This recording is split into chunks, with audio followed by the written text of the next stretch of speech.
Assalamualaikum warahmatullahi wabarakatuh. Saya Wanur Aziza dari Tadris Bahasa Indonesia 5A, NIM 12210193086. Video ini saya buat untuk memenuhi salah satu tugas mata kuliah statistik, di mana saya akan menjelaskan mengenai istilah-istilah yang sering disebut dan digunakan dalam analisis data statistik. Istilah-istilah yang sering disebut dan digunakan dalam analisis data statistik. Yang pertama adalah penelitian. Penelitian adalah kegiatan yang dilakukan secara sistematis dengan menerapkan konsep ilmiah untuk mendapatkan hasil yang objektif dan rasional tentang sesuatu hal. Yang kedua adalah data. Data adalah sesuatu yang digunakan untuk penelitian dalam menggunakan parameter tertentu yang telah ditentukan. Misalnya, data jumlah penduduk, data berat badan, data sikap konsumen, data tes, dan lain-lain. Jenis data ada dua, yakni data kualitatif dan data kuantitatif. Data kualitatif adalah data yang dinyatakan dalam bentuk kata, kalimat, gambar, atau bagan. Data kuantitatif adalah data yang dinyatakan dalam bentuk angka. Tipe-tipe data kuantitatif adalah data nominal, data interval, data ordinal, dan data rasio. Yang ketiga adalah variabel. Variabel adalah sesuatu yang beragam atau bervariasi. Variabel dibedakan menjadi dua, yakni variabel tergantung adalah variabel yang dipengaruhi oleh variabel lain yang sifatnya tidak dapat berdiri sendiri. Variabel bebas adalah variabel yang mempengaruhi variabel lain yang sifatnya berdiri sendiri. 4. Populasi dan sampel. Populasi adalah suatu kumpulan subjek atau objek yang akan dikenai generalisasi hasil penelitian, sedangkan sampel adalah bagian dari populasi yang akan diteliti. Yang kelima adalah analisis data. Analisis data adalah proses mengolah dan penginterpretasian hasil pengolahan data. Jenis-jenis analisis data ada dua, yakni analisis deskriptif dan analisis inferensial. Analisis deskriptif adalah analisis yang menekankan pada pembahasan data-data secara sistematik dan tidak menyimpulkan hasil penelitian. Analisis inferensial adalah analisis yang menekankan pada hubungan antar variabel dengan melakukan pengujian hipotesis dan menyimpulkan hasil penelitian. Yang keenam adalah metode analisis data. Metode analisis data ada dua, yakni metode statistik parametrik dan metode statistik non-parametrik.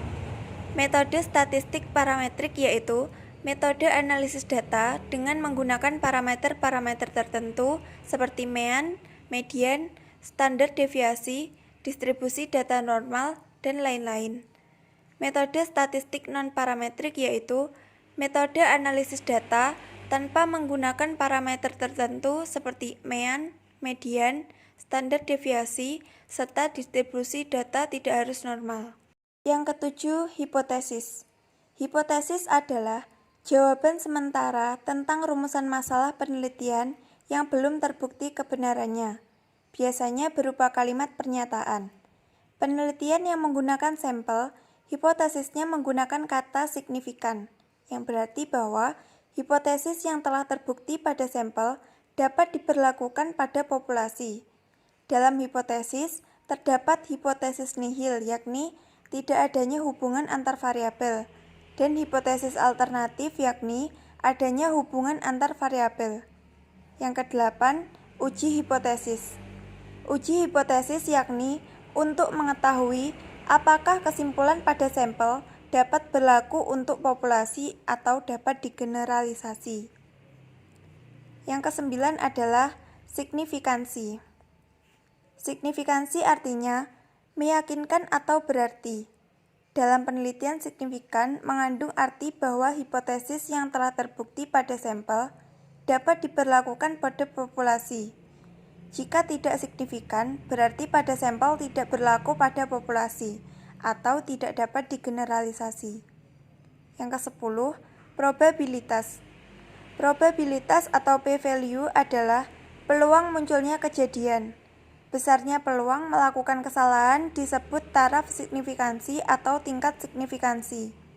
Misal ada 100 kejadian dengan probabilitas 5%, artinya bahwa peluang munculnya kesalahan akan terjadi sebanyak 5 kali dalam 100 kejadian. Yang ke-11, kurva normal. Kurva normal menggambarkan daerah penerimaan dan penolakan hipotesis nihil atau HO jika pengujian dua sisi gambar kurva sebagai berikut.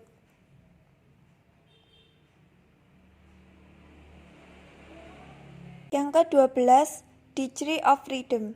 Degree of Freedom atau DF adalah derajat ketergantungan banyaknya observasi atau N dan banyaknya variabel independen. Degree of Freedom atau DF ini digunakan untuk menentukan nilai kritis. Sekilas tentang SPSS. SPSS adalah program atau software yang digunakan untuk olah data statistik. Kepanjangan SPSS adalah Statistical Product and Service Solution. SPSS mengalami perkembangan dan penggunaan semakin kompleks untuk berbagai ilmu seperti ekonomi, psikologi, pertanian, teknologi, industri, pendidikan, dan lain-lain. Terima kasih. Sekian dari saya. Apabila ada perkataan saya yang kurang berkenan, mohon maaf. Wassalamualaikum warahmatullahi wabarakatuh.